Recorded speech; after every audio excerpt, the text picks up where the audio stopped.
Let me tell you something. There are moments in life that split everything into before and after. You do not know it is happening while you are sitting there, passing the sweet potato casserole and watching your uncle pour too much gravy. You do not know that the next 60 seconds are going to change the direction of your entire life. I did not know. I was sitting at my parents' Thanksgiving table in a cobalt blue wrap dress, my hair pinned back, smiling at the right moments, doing what I had done every holiday for as long as I could remember.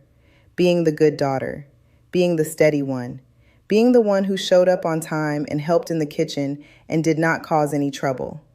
And then my brother Tobias stood up. You need to understand what I was feeling in the seconds before he spoke. I was tired, but the comfortable kind of tired. Thankful even, in a quiet way. Conrad was sitting beside me, his hand on the back of my chair, looking every bit the devoted husband. My mother had made her famous mac and cheese. The house smelled like butter and cinnamon. I had no idea what was coming. None. And that is the part that stays with me now, the complete and total blindness of it. Tobias tapped his glass, the way people do at weddings when they want everyone to quiet down. He was smiling this wide, full smile, the kind he has been wearing since childhood when he is about to say something he knows will land. He has always been a performer. Even as a boy, he knew how to hold a room. My father was already nodding like he knew what was coming. My mother would not look at me. I noticed that. I noticed it and filed it away without understanding why. I just want to take a moment, Tobias said, to thank Mom and Dad for their incredible generosity. The lake house is officially mine as of last spring, and the gift they gave me means I can finally move forward with everything I have been planning. I am so grateful. I just want everyone to know what kind of parents these two are. The room went quiet in a way that felt strange. Not the warm quiet of a touching moment, a held breath quiet. I looked at my mother. She was staring at her plate. I looked at my father. He was smiling at Tobias. I looked at Conrad. He was reaching for his glass of water. I said out loud, to no one in particular, "What lake house?" My Aunt Renee, my father's sister, looked at me from across the table. She had a look on her face I will never forget. It was the look of someone who assumed I already knew. You need to understand what that lake house meant to me. It was not just property. It was the place my grandmother taught me to braid hair on the back porch. It was the place I spent every summer as a child. It was the place my grandfather told me I was going to do something great one day, the year before he died. He left that house to my parents with the clear understanding, spoken out loud at his funeral in front of family, that it would go to both his grandchildren equally. That was always the plan. It was never a secret. It was said plainly, and everyone heard it. My parents gave it to Tobias alone. They had done it in secret.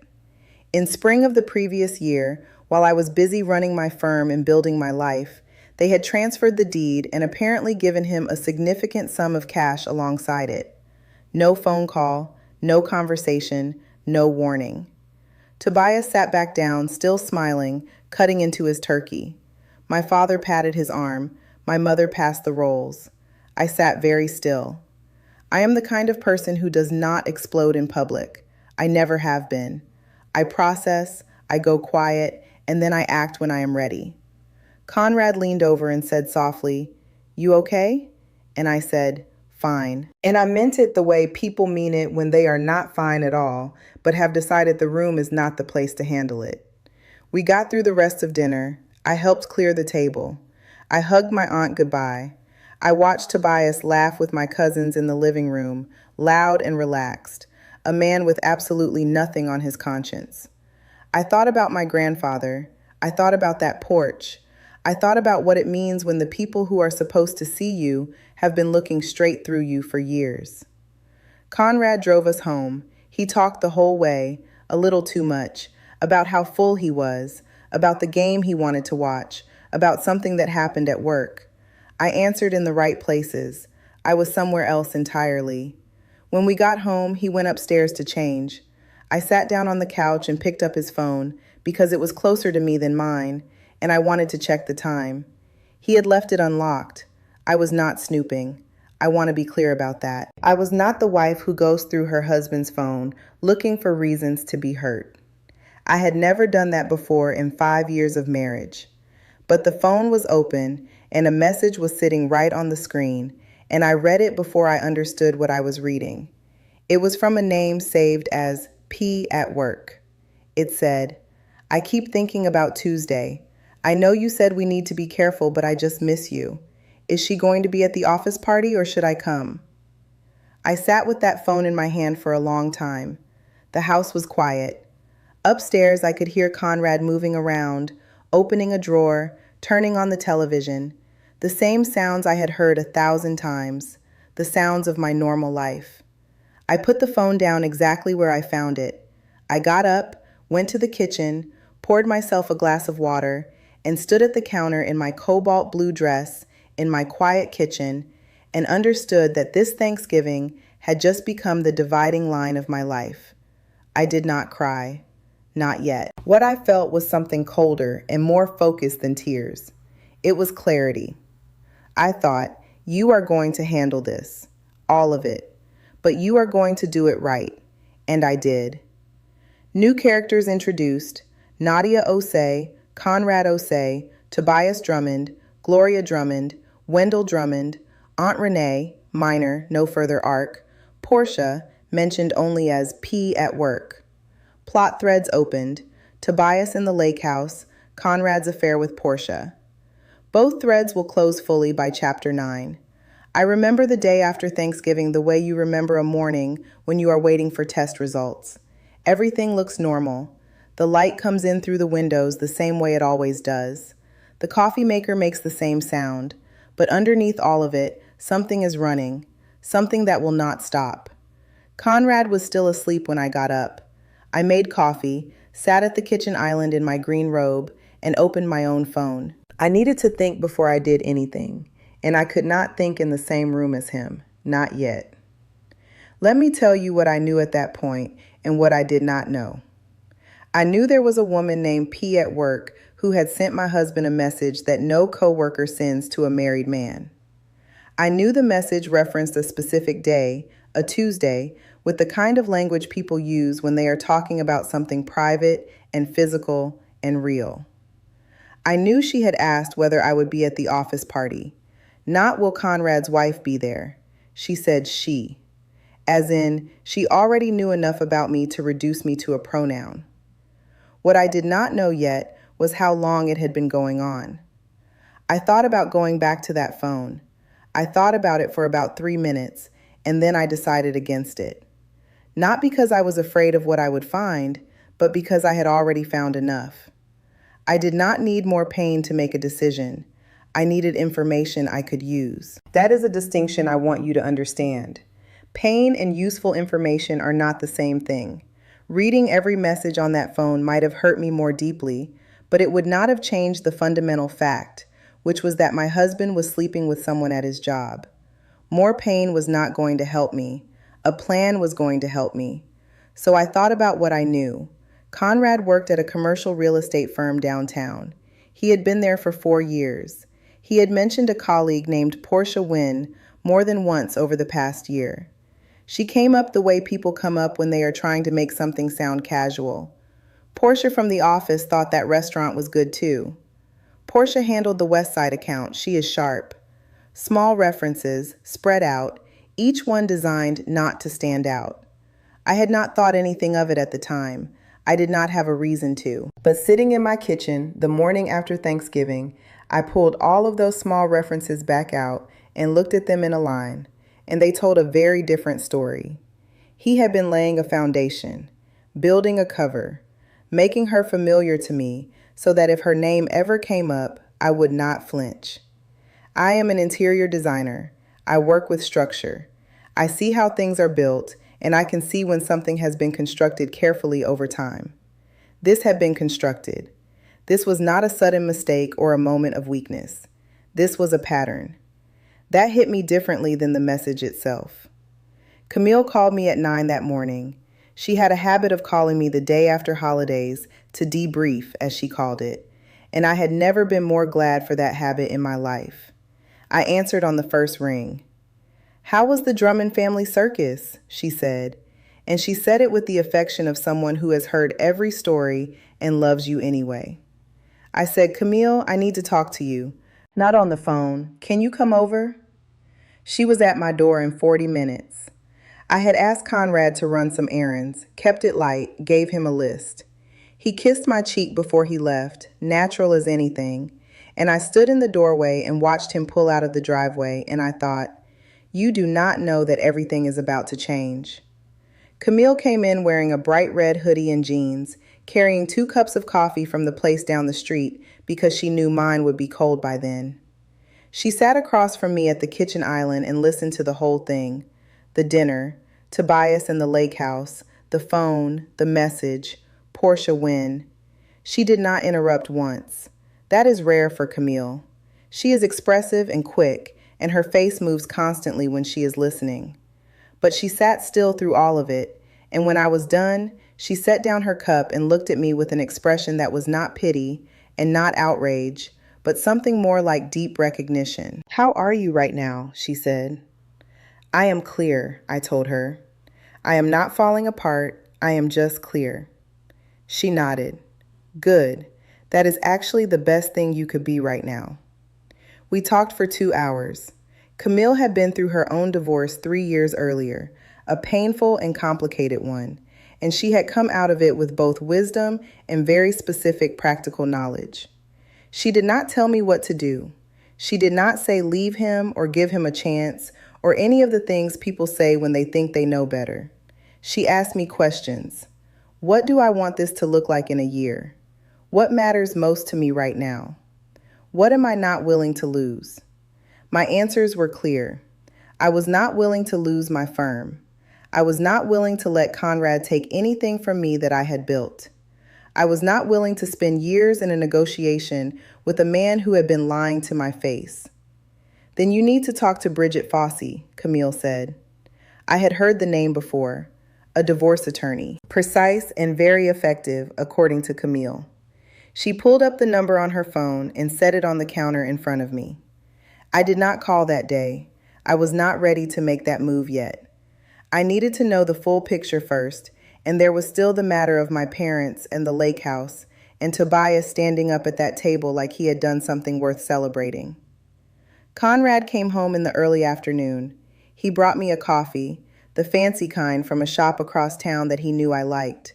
He set it on the counter and smiled at me and talked about traffic, and I smiled back and thanked him and said it was sweet of him, and inside I was as still and cold as January ground.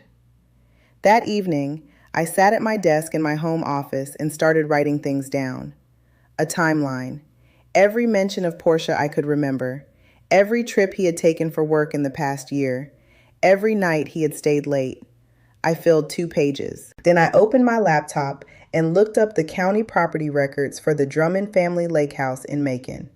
The transfer was right there. Public record. Dated 14 months earlier. The property had been transferred from my parents' names into Tobias's name alone.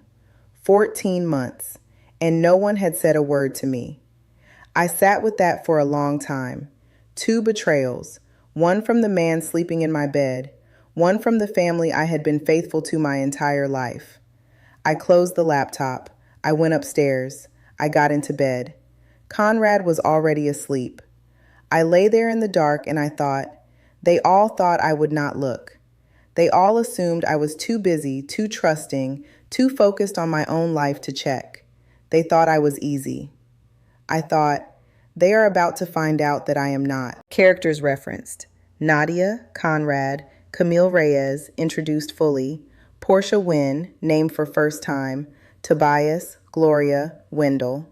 Plot threads active: Conrad's affair, lake house property transfer, Camille's arc, supportive friend throughout, no unresolved subplot. What I did next surprised even me. I went to work. I know that sounds simple. I know it sounds like the obvious thing to do, but you have to understand what it took to walk into my firm the Monday after Thanksgiving, sit down at my desk, open my project files, and behave like a woman whose life had not just been turned sideways in the span of one evening. What it took to look at fabric samples and floor plans and client notes and give them my full attention when the back of my mind was running two separate calculations at the same time.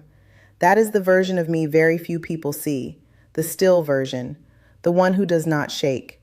Osei Interiors was my company. I had built it over 6 years from a 2-desk studio with one assistant into a 10-person firm with a real client list and a real reputation in Atlanta. My name was on the door, literally, and I had put it there myself. Nobody gave me that, not my parents, not Conrad, not anyone.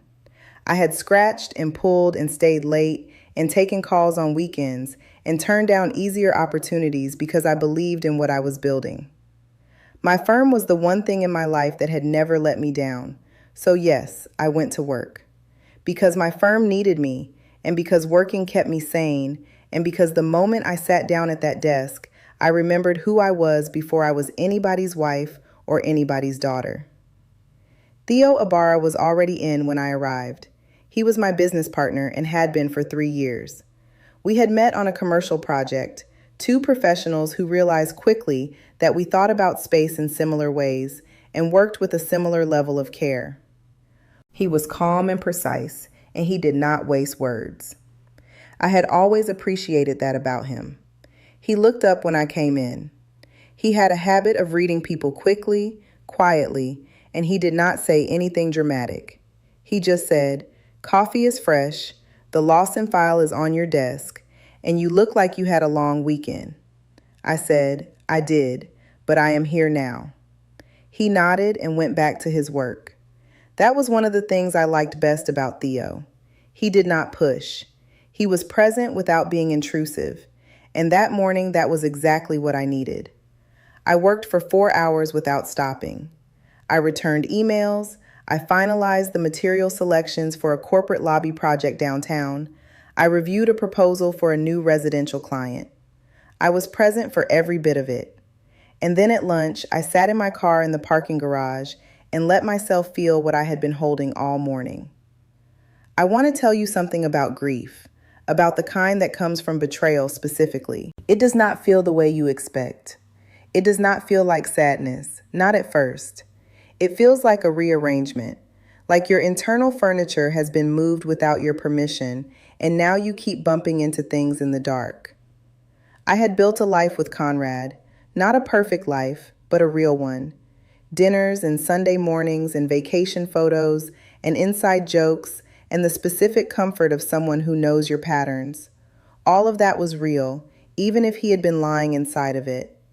And letting go of the real parts, even to get free of the lie, was going to cost something. I let myself feel that in the parking garage, just for a little while. And then I called Camille. "I am not ready to call Bridget yet," I told her. "I need to know everything first. I need to know how long this has been going on, and I need to sort out the property situation with my parents before I move on Conrad. If I do everything at once, I will make mistakes." Camille was quiet for a moment. Then she said, "I hear you. How much time are you giving yourself?" 2 weeks, I said. "I am giving myself 2 weeks to gather everything I need. Then I move." 2 weeks, she said. "Okay, what do you need me to do?" I gave her one job. I asked her to find out everything publicly available about Portia Wynn. Not because I wanted to confront Portia, not because I needed to know who she was as a person, but because I wanted to understand the full shape of what I was dealing with. I was not interested in making Portia my enemy. She was not my problem to solve. Conrad was my problem. But information is never wasted. I went back upstairs to my office. I worked for the rest of the day. That evening at home, Conrad made dinner.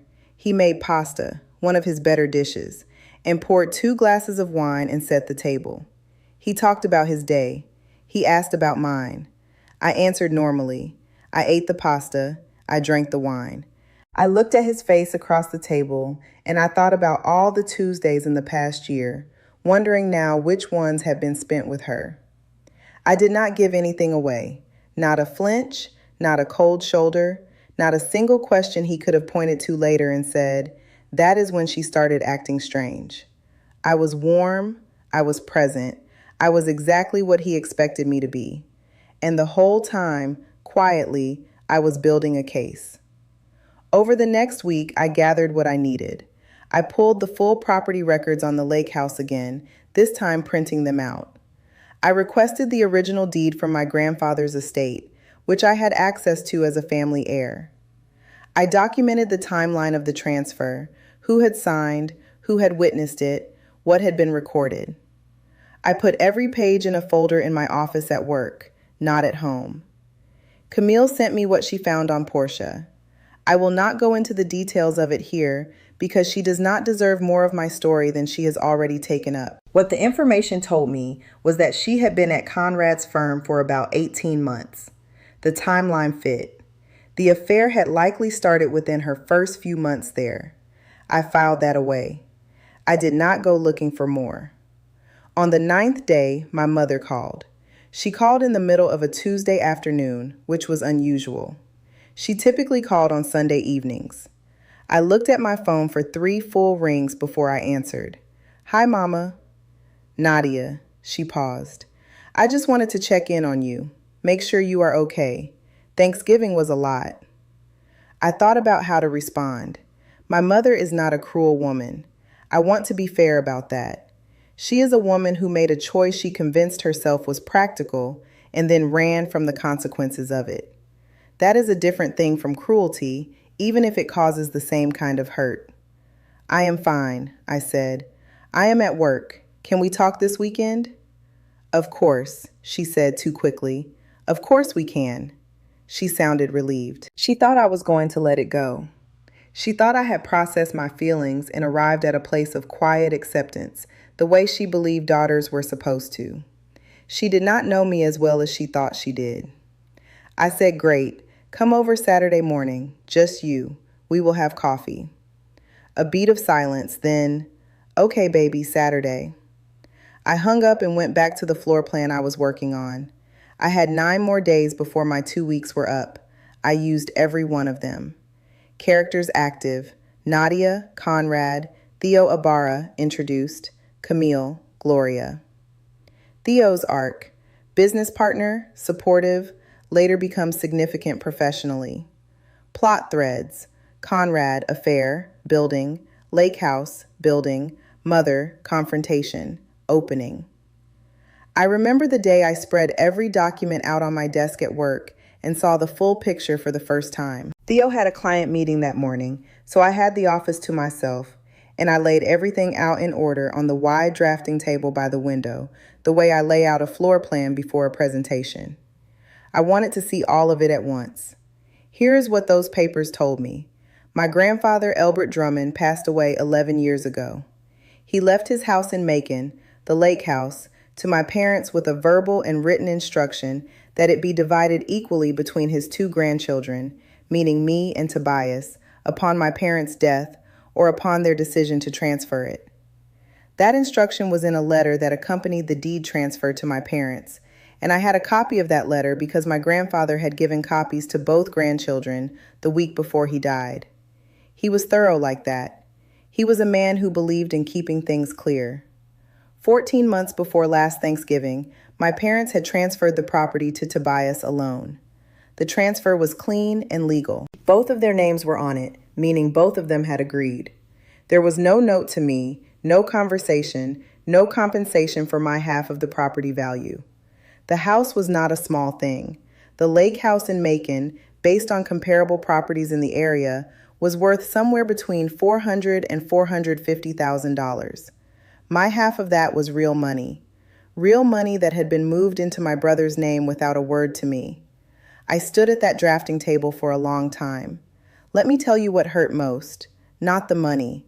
I know how that sounds, but hear me out. I have a successful firm. I have income.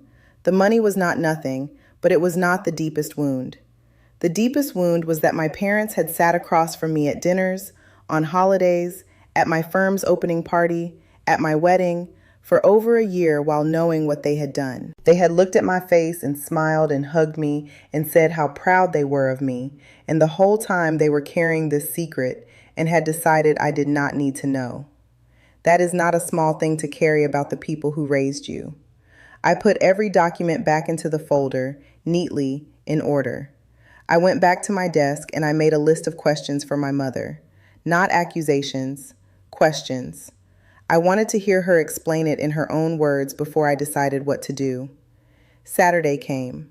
My mother arrived at 9:30 in the morning, a little early, carrying a container of her banana bread. She does that, brings food when she is nervous. I had coffee ready and I set 2 cups on the table and I waited for her to sit down. She looked tired. She had not been sleeping well, I could tell. There were things sitting behind her eyes that she had been managing for a while.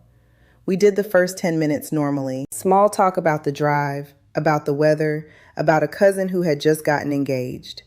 And then I got up, went to the counter, and came back with the folder. I set it on the table between us and left my hands flat on top of it. I need you to talk to me about this, I said. My mother looked at the folder. She did not pretend not to know what it was. She was quiet for a moment and then she said, Nadia. Mama, I need you to talk to me. Not manage me, not explain it away. Just talk to me like I am your daughter and you owe me the truth. She folded her hands around her coffee cup. She said, Tobias was in a bad place financially. You know he had those business troubles. That is about him, I said. I am asking about me. Why was I not told?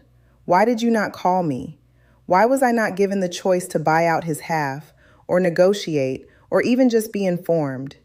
I am asking why I was invisible in this. She looked at the table.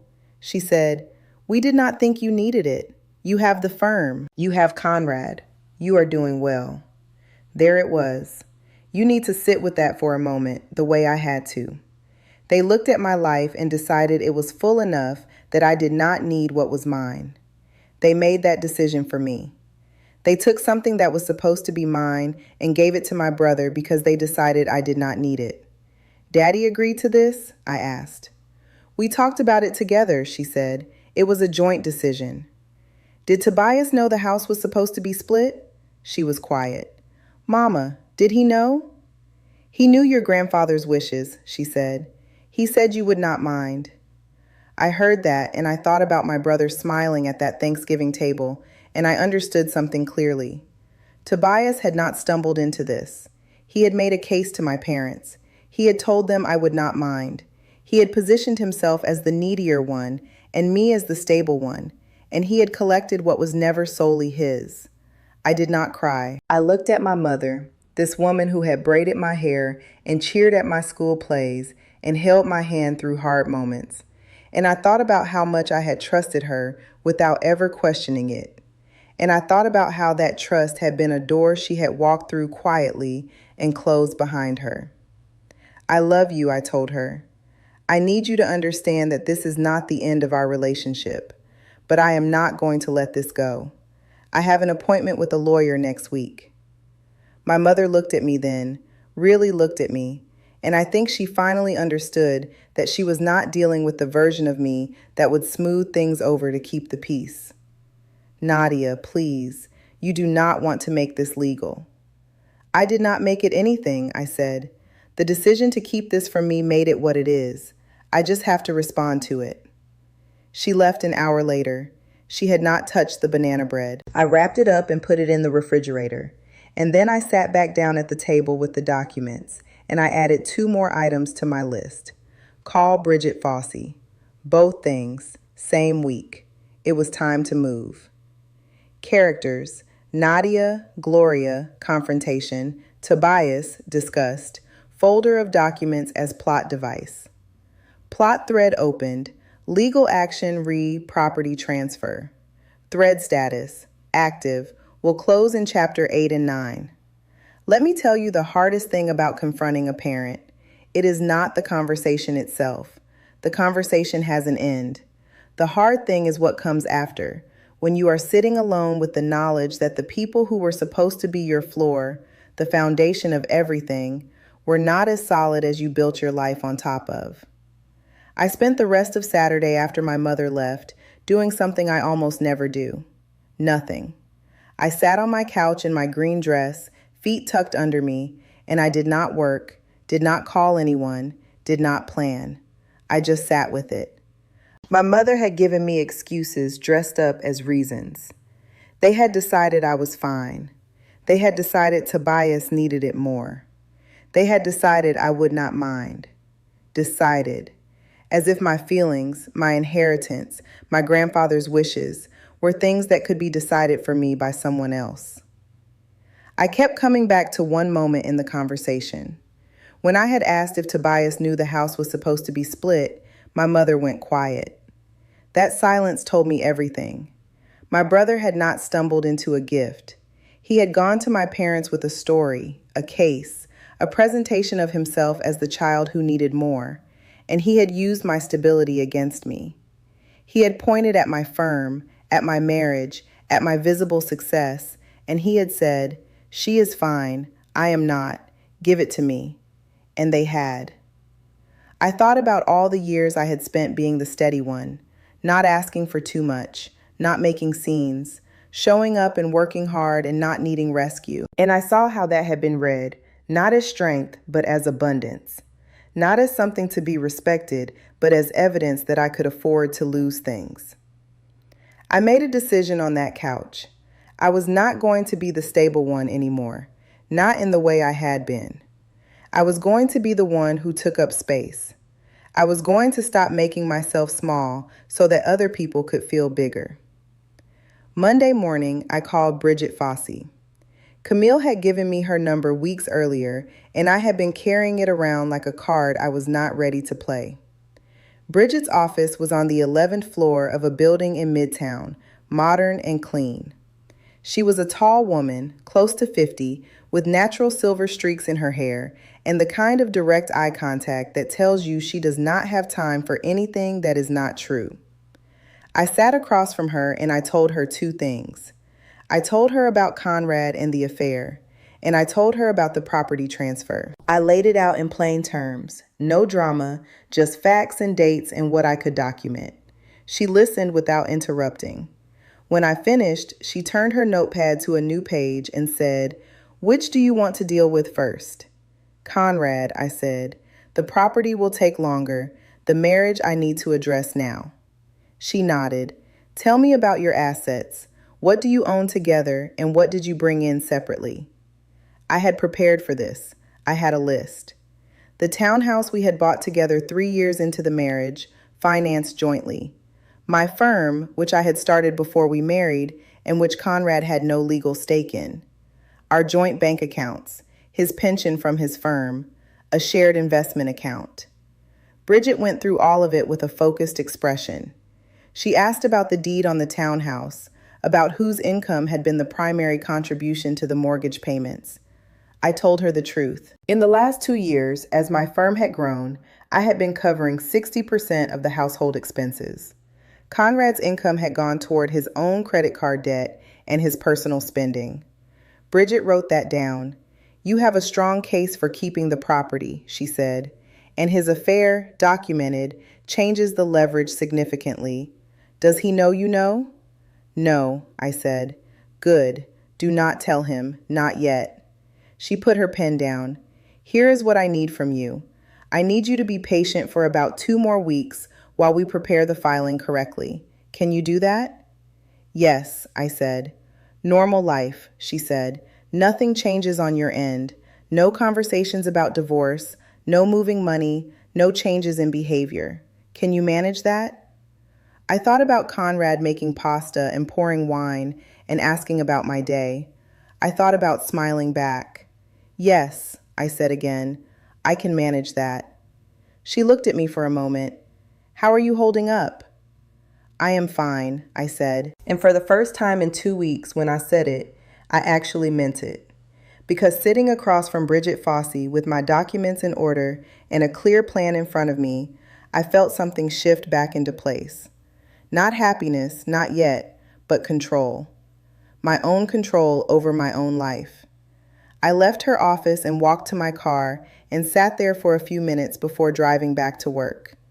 Then I thought about my grandfather, about that back porch at the lake house, about the summers that smelled like cut grass and warm water, and the specific feeling of being seen by someone who thought you were going to do something great. I thought about how he would have looked at everything that had happened, and I thought that he would not have been surprised that I was sitting in a midtown parking garage with a plan. He knew who I was before I did. I started the car and drove back to my firm. Theo was at his desk when I walked in. He looked up and said nothing, just gave me a short nod that meant whatever you needed to handle, it is handled. I can see it on your face. I sat down and opened my project files. We had a pitch the following week for a major hotel renovation contract, one of the biggest opportunities the firm had seen. I spent the rest of the day preparing for it.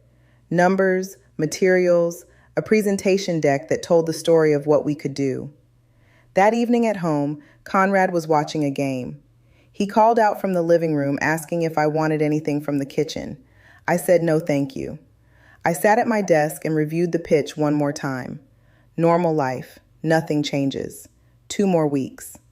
Characters: Nadia, Gloria, referenced; Bridget Fossey, introduced; Conrad, background; Theo, present. Bridget's arc: divorce attorney, introduced, will be active through Chapter 9. Plot thread: divorce filing and preparation, property legal challenge beginning. I want to tell you about the morning Conrad was served, because I have thought about it many times since, and it still brings me a feeling that is hard to name. Not satisfaction exactly, not relief. Something closer to the feeling you get when you have been holding your breath for a long time and you finally let it out. Bridget filed everything on a Thursday. She had the petition prepared and documented with everything we had gathered over those 2 weeks. Financial records, the timeline of primary household contributions, a sworn statement from me, and documentation of the affair, which Bridget's office had been able to support through phone records obtained through the legal process. The filing named the affair as grounds and referenced Portia Wynn by name. Conrad was served at his office on a Friday morning, just before 10. I was at my own office when it happened. I had intentionally planned a full day of work, meetings, calls, things that would keep me moving. I did not want to be sitting somewhere waiting. Theo and I had a 9 o'clock with a client about the hotel pitch, and by the time that meeting was done, I had 3 follow-up emails to send and a site visit to confirm. I was busy, genuinely busy, in the way I had always been, and it helped. Camille texted me at 10:15. She said, "Done?" I texted back, "Done." She sent back a single period. That was Camille's way of saying, "I am with you. I see you. I am not going to be dramatic about it." Conrad called me at 10:30. I let it go to voicemail. He called again at 10:40. I let that go too. The third call came 11 minutes later, and I picked up because Bridget had advised me what to say, and I was ready. His voice was not what I expected. I had prepared for anger. What I got instead was a kind of stunned quiet, like a man who had walked into a room and found all the furniture gone. "Nadia," he said, "what is this?" It was not even a question. It was a statement of bewilderment. "You have been served with a petition for divorce," I said. "Bridget Fossey is my attorney. All further communication should go through her. Her contact information is in the documents." "Nadia, can we please just talk? I can explain." "There is nothing you need to explain to me," I said. "Bridget Fossey, all communication goes through her." I hung up. I sat with my phone in my hands for about 30 seconds, and then I put it face down on my desk and went back to my email. He tried 3 more times over the next 2 hours. I did not answer. By early afternoon, he had apparently found his own attorney, because Bridget called me to say that a lawyer had already reached out to open a line of negotiation. She said it in a tone that told me this was a good sign, that it meant he was not going to fight it, that he just wanted to figure out what he could keep. She told me what he was asking for: half the value of the townhouse, a share of the joint investment account. No mention of my firm, because he knew he had no claim there. Bridget told me what we were going to push for: the full townhouse, justified by my documented primary contribution to the mortgage, my portion of the investment account, his pension contributions to be divided by the number of years we were married, calculated at the legal standard. He is going to push back on the house, she said. Let him, I said. The numbers speak for themselves. What I did not tell Bridget in that call, but what I knew, was that Conrad would not want to take this to a contested hearing. A contested hearing would put Portia Wynn's name in a public filing, on the record, in a way that could not be walked back. His firm had a conduct policy. Portia still worked there. He would not want that exposure. He did not want to fight. He wanted to settle. That is exactly what we gave him the opportunity to do. Portia resigned from Conrad's firm within a week of the filing. I heard this from Camille, who had a contact in the building. I did not reach out to Portia. I did not comment on her resignation. I had no interest in her situation. She made her choices. Her choices had consequences. That chapter closed by itself. Conrad moved out of the townhouse that second week. Bridget had sent a formal letter requesting that he vacate during the proceedings, given that I was the primary financial contributor to the property. His lawyer did not contest it. He went to stay with a friend, I assumed, and I did not ask. I came home that Friday evening to a house that was quiet in a different way than it had been before. Before, the quiet had been held, the quiet of a woman keeping something contained. This quiet was different. It was open. It was mine. I walked through the room slowly. I stood in the kitchen where I had drunk my Thanksgiving morning coffee and understood what I was dealing with. I stood in the living room where his couch preferences and his television and his patterns had organized themselves around mine for 5 years. And I thought about how a space tells the truth about who was in it and who was not. I went upstairs and changed into my red dress, the long one I had bought the previous spring and barely worn. I made myself dinner. I sat at the kitchen island and ate it, just me, in the quiet that belonged to me. I thought, this is the beginning of what comes next. Characters: Nadia, Conrad, served, moved out. Bridget, Camille, Portia, resigned, exiting story. Theo, present at firm. Plot threads: divorce proceedings active, Conrad's arc moving toward resolution. Portia's arc: exit story naturally, no reconciliation, no involvement. You need to understand what my firm was, what it really was to me, because I do not think I understood it fully myself until I was standing in it alone, without a husband waiting at home, without a family situation consuming the back of my mind, with just the work itself. Osei Interiors had started as an idea I had in the last year of my design program. I had seen too many spaces that were technically correct and completely lifeless. Rooms that had all the right materials and no soul. I wanted to make spaces that people walked into and felt something, not just lived in, something. I had built it one project at a time. My first client was a woman who needed a small apartment done on a modest budget, and I had treated that apartment like it was the most important project in the city. She had told 3 people. Those 3 people had told 3 more. That was how it worked for the first 2 years, slowly, through word of mouth, through the quality of the work itself. By the time Theo came on as a partner, we were a real firm. By the time Conrad was served, we were on the edge of becoming something larger. The hotel pitch landed 2 weeks after Conrad moved out. I remember Theo coming into my office with the email on his phone and holding it up without saying anything because he knew I would understand from his face alone. I crossed the room and read it, and I remember the feeling in my chest, clean and full and real. The contract was the renovation of a boutique hotel in Midtown, a full interior overhaul across 4 floors, the lobby, the restaurant, and 48 guest rooms. It was the largest project the firm had ever taken on. It had a timeline, a real budget, and a client who understood design and had given us almost complete creative latitude. I said to Theo, "This is ours." He said, "Yes, it is." We spent the rest of that day planning, not celebrating, planning. There were things that needed to happen fast. A detailed timeline, subcontractors to contact, material sourcing to begin. We had a full team to deploy. This was the work I had been preparing for, not just with this pitch, but for 6 years, Every careful project and every late night and every client I had treated like their small apartment was the most important project in the city.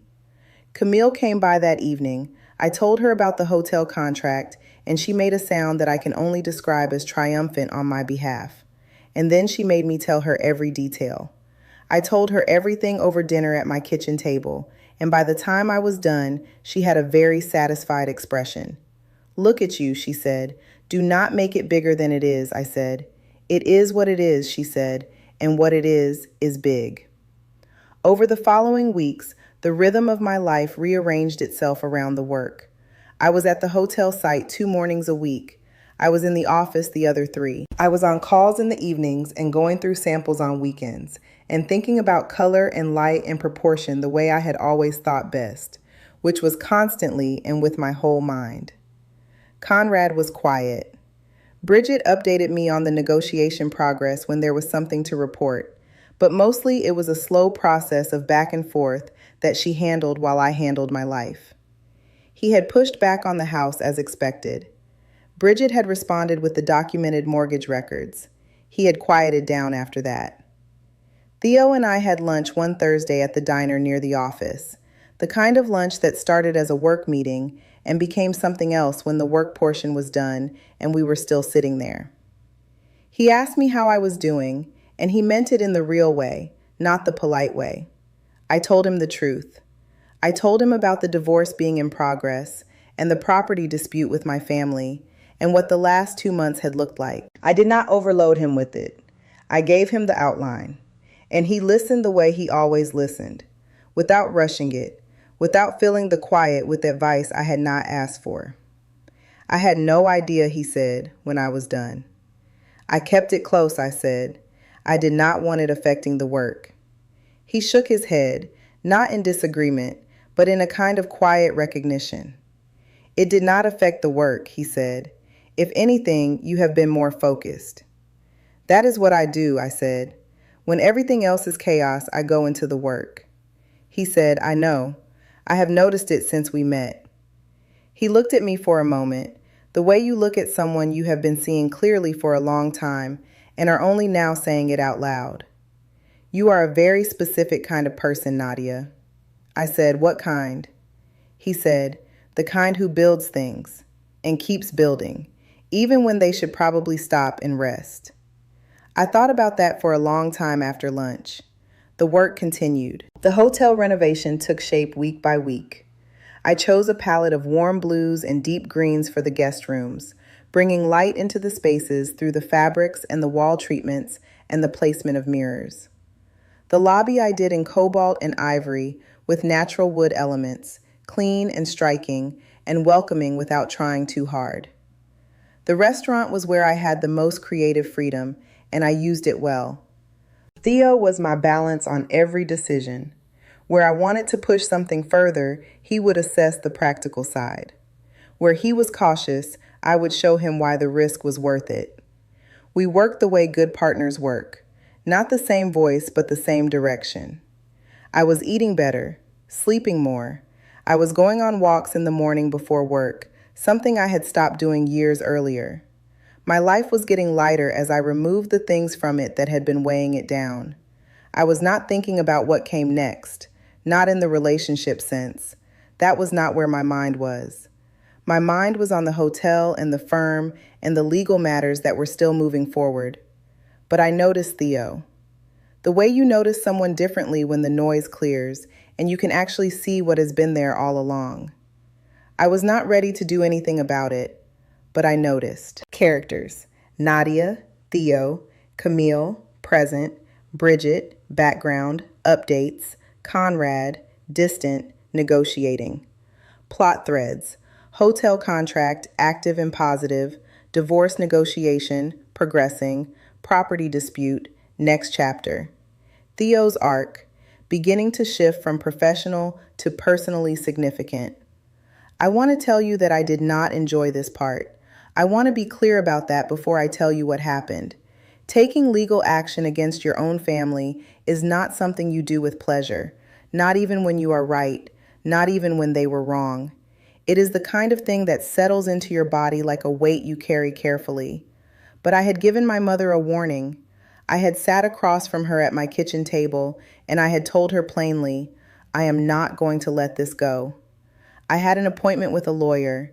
She had heard me. She had gone home and apparently chosen to believe that I would not follow through, that I would cool down and find my way back to the version of myself that smoothed things over. She was wrong. Bridget had reviewed the property documentation on a separate track from the divorce proceedings. She had looked at my grandfather's letter, the deed transfer, the valuation, and the timeline, and her conclusion was clear. There was a documented expression of intent that the property be split equally between the grandchildren. The fact that my parents were legally permitted to transfer it to only one of them did not erase the moral and documented obligation to compensate me for half its value. She told me we had grounds for a civil claim. I did not want to sue my parents in open court. I want to be honest about that. It was not where I wanted to end up. What I wanted was for them to acknowledge what they had done and make it right. Bridget drafted a formal letter that laid out all of it. The original letter from my grandfather, the transfer deed, the current estimated property value, and the sum that represented my share. The letter said plainly that I was prepared to pursue a civil claim if a resolution could not be reached, and that I expected a response within 30 days. Tobias called me 2 days after the letter was delivered. I had not spoken to him since Thanksgiving. His number came up on my phone on a Tuesday afternoon, and I answered it calmly. Nadia, he said, what are you doing? I am requesting what is mine, I said. You are trying to blow up the family. No, I said, and I meant it. I am responding to a situation your choices created. If you had told me about this before the lake house was transferred, we could have had a conversation. You did not do that. You told our parents I would not mind. You made a decision about my inheritance without asking me. He was quiet. I am not trying to blow anything up, I continued. I am asking for half the value of that property. That is what Grandpa intended. You know that. This is going to hurt Mama and Daddy, he said. They made their decision, I said. I am making mine. This did not have to be legal. They could have called me any time in the past 14 months. He tried a few more angles. He talked about family loyalty and keeping things private and how this was going to look. I listened to each one without getting emotional, and I responded to each one clearly. I was not cruel. I was not loud. I was simply immovable. When he ran out of angles, there was a long silence. You have changed, he said finally. I have always been like this, I said. You just never had a reason to find out. I hung up. My father called the next day. That was harder. My father and I had always had a gentler relationship, the kind built on shared quietness rather than words. He was not a man who said much, but he showed up in small ways, fixing things without being asked, remembering details, checking in. Hearing his voice on the phone with something that sounded like regret in it was one of the harder moments of that whole season. He did not make excuses the way my mother had. He said, Nadia, I want you to know I understand why you are doing this. I said, Daddy, why did you not call me? In 14 months, why did nobody call me? He was quiet for a long time. Then he said, we did not want conflict. I know, I said, and now we have more of it. He did not argue. He said he would talk to Tobias and to their attorney. He said he hoped we could resolve it without going to court. I told him I hoped so too, and I meant it.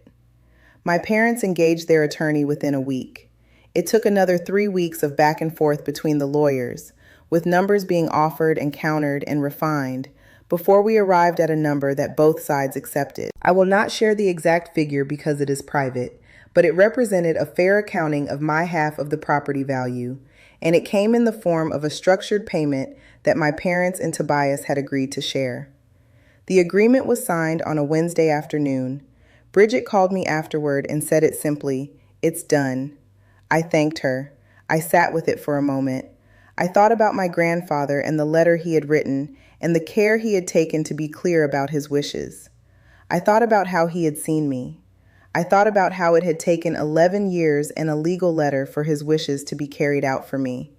And then I thought, it is done. It is done, and you did it yourself, and it is done.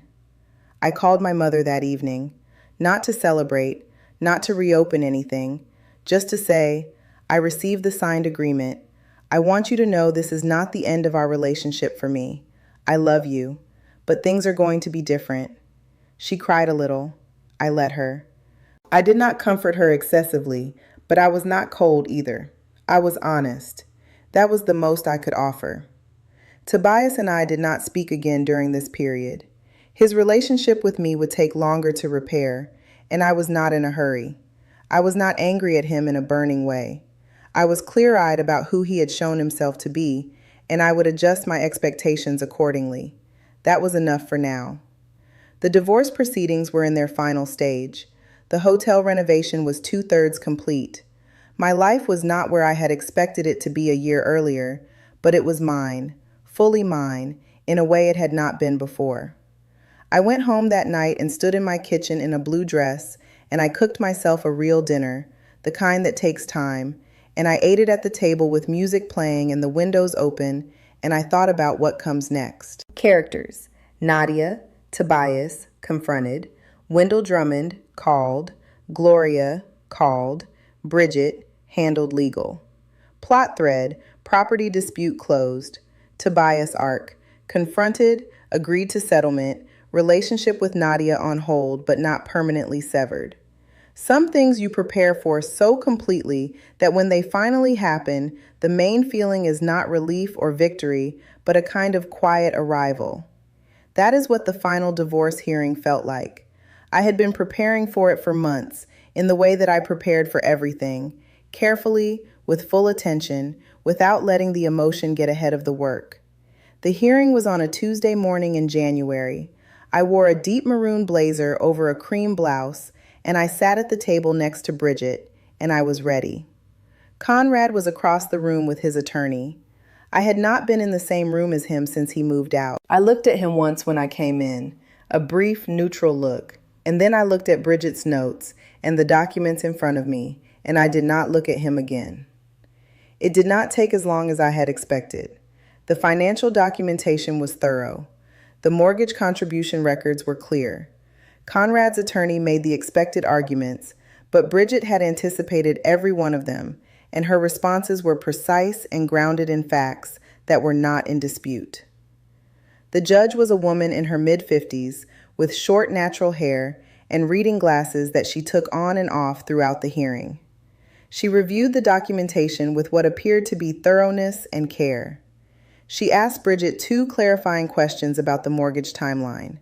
She asked Conrad's attorney 1 question about the investment account division. She took about 10 minutes to review her notes before she spoke. The townhouse went to me, justified by 5 years of documented primary financial contribution, with Conrad to receive a compensatory sum that represented a fair but modest share of the appreciated value since purchase. The investment account was divided along a formula that Bridget had proposed, and the judge adopted without modification. Conrad's pension contributions from the years of our marriage were calculated and split at the standard rate. My firm, Osei Interiors, was confirmed as entirely my own asset. No portion, no claim, no shared credit. Mine. Conrad did not look at me when the ruling was read. His attorney leaned over and spoke quietly to him, and he nodded once, and that was all. He was not a cruel man. I had always known that. He was a man who had made choices that were too small for the life we had been building together, and those choices had costs, and now the costs had been calculated and assigned. I shook Bridget's hand outside the courtroom. She said, "You handled yourself perfectly through this whole process." I said, "I had good representation." She smiled, "Get some rest." I called Camille from the parking lot. She picked up before the second ring. I said 2 words, "It's done." And she made that triumphant sound again, the one that was entirely on my behalf. And then she said we were going to dinner Friday night, and I was not allowed to argue. I did not argue. I sat in my car for a while before driving back to work.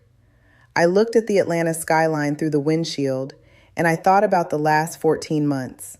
The Thanksgiving table, the phone, the documents spread across the drafting table, my mother's face, Tobias on the phone, Bridget's office, the hotel renovation taking shape floor by floor. Every morning I had gotten up and gone to work and chosen, actively chosen, to build forward instead of falling back. I thought about my grandfather. I thought that he would have been glad to know I had not let it go. Conrad's involvement in my life was now reduced to a signed document and a financial settlement on a timeline. That was all. That was exactly the right amount of space for him to occupy. Portia had left Atlanta from what Camille had gathered. She had taken a job in another city, apparently. I did not follow that story, and I was not interested in it. That was her life to navigate. It had nothing to do with mine. I drove back to the office. Theo was reviewing site photos from the hotel when I came in. He looked up. He did not say anything dramatic. He said, "How did it go?" I said, "It went the way it should have." He nodded. Then he smiled, just a small one, the kind that is real because it is not trying to be anything. He said, "Good. Come look at these lobby photos. The cobalt tile came in and it is better than the sample." I put my bag down and crossed the room and stood beside him at his desk, and we looked at the photos together. And I thought about what it felt like to stand next to someone who saw your work and your life and respected both of them without needing to be at the center of either. I thought, there is time for this. There is no rush, but there is time.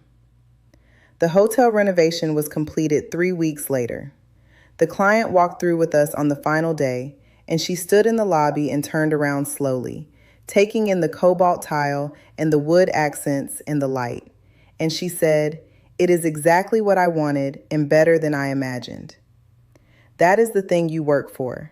Not praise exactly, but that specific recognition that you saw something clearly and built it faithfully, and it landed. Theo and I shook hands with the client and walked back to the car, and on the way out, Theo said, "You want to get coffee and start the debrief, or do you want to just sit with it for a day first?" I said, "Sit with it." He said, "Good choice." We sat with it. Characters: Nadia, Conrad, hearing, final appearance; Bridget, final professional appearance; Camille, phone call; Theo, present. Plot threads closed. Divorce, hotel renovation, Portia's story. Remaining, final chapter, Nadia's new life. Let me tell you where I am now. Let me finish the story properly because I think you have earned that much. It is almost a full year since that Thanksgiving dinner where my brother stood up and my life began to reorganize itself. I want you to picture me, not the way I looked at that table in cobalt blue with my hands folded in my lap and no idea what was coming. I want you to picture me the way I look now. Same cobalt blue, actually, but the other dress, the one with the wide sleeves, and I am at the head of my own table this time. I hosted Thanksgiving. My apartment, not my parents' house. My table, not their table. I set it myself. Green placemats with white dishes and deep red candles in the center. And I cooked the parts I love cooking, and I delegated the parts I do not. Camille brought her mother's rice and her own opinions about everything, which I welcomed. Theo brought wine, the good kind, and arrived early enough to help set up without making it a big gesture. I want to tell you about the year between that dinner and this one, the whole arc of it. After the divorce was finalized and the property settlement was done and the hotel was complete, I let myself breathe for the first time in what felt like a very long time. Not fall apart, breathe. There is a difference. I did not collapse into grief or spend weeks reviewing what I should have done differently or ask myself why I had not seen it sooner. I had wasted no time on that.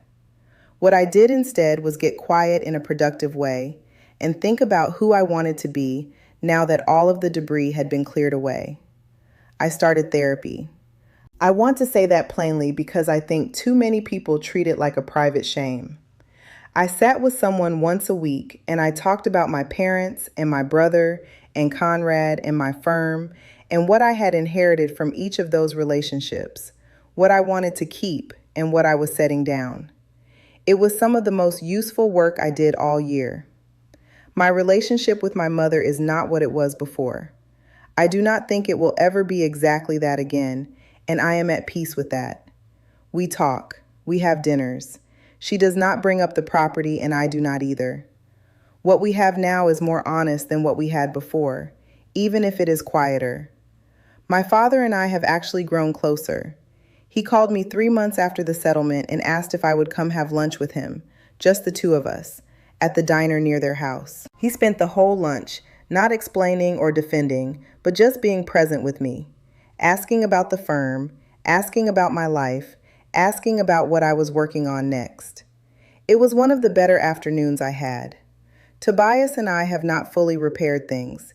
He came to a family birthday dinner in the summer, and we were civil and careful with each other, and that was all. I think he is still working out how to feel about what happened, and I think that is his to figure out. I am not waiting on it. I have moved on. When and if he finds his way to genuine accountability, I will receive it.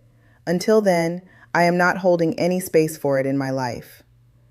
Conrad is a name that comes up occasionally in logistical contexts related to the final paperwork and nothing else. The last I heard, through nothing more than the natural rumor of a city, he had moved to a neighborhood I did not frequent and was living his life quietly. I did not feel anything when I heard it. Not anger, not relief, not sadness. Nothing. That kind of nothing is its own kind of answer. Osei Interiors had its best year on record. The hotel contract had been exactly what I had hoped it would be, a platform that showed what we could do at scale. 3 significant new clients came in through referrals directly tied to that project. We hired 2 new designers. We moved to a larger office on the 6th floor of a building in Midtown with real windows and a conference room we could actually use. I stood in the empty space before we moved in, and I walked through every room slowly, planning, seeing what it could become. Theo and I are taking our time with things. That is all I will say, because some things are still being built, and you do not need to explain a foundation before the house is up. What I know is that he sees me clearly, and I see him clearly, and we are both people who take their work seriously, and each other seriously, and there is a steadiness to it that I had not known before. Not the version of love I had been taught to look for, urgent and consuming. Something quieter and realer and more built to last. What I did not expect, when everything started falling apart 14 months ago, was that I would feel more like myself on the other side than I had in years. That is the thing about betrayal that nobody tells you. It can be the thing that wakes you up, if you let it, if you stay clear-headed enough to use it. I was not asleep exactly, but I had gotten comfortable inside the life I had built, comfortable in a way that had started to look like contentment from the outside and was actually just the absence of disruption. Disruption arrived. I did not choose it. But once it came, I decided what to do with it, and I did not waste it. At the Thanksgiving table this year, I asked Camille to say what she was grateful for, because she is better at that kind of thing than I am, and she knows it and she owns it. She stood up and talked for 5 minutes about friendship and showing up for people and things that are built to last. And she looked at me the whole time she was talking, and I thought, there is one thing that was already right. This friendship was already right. Theo raised his glass when she sat down. He looked at me and he said, simply, to what comes next. I raised mine. I said, to what comes next. We ate, we talked, the food was good, the table was bright and warm and full of people I had chosen, people who had chosen me back. I want to tell you the last thing, the thing I would say if you asked me what the real lesson was in all of this. It is not about the money, though the money mattered. It is not about winning, though the outcomes were right. It is this. You do not have to be loud to be taken seriously. You do not have to destroy things to clear space for better ones. You do not have to wait for the people who underestimated you to revise their opinion before you move forward. I stopped waiting. I moved forward. And my life, the one I am building now on the other side of all of it, is mine in a way it was not before. Every room of it, every choice, every morning I get up and go to the work I built for myself. It is mine.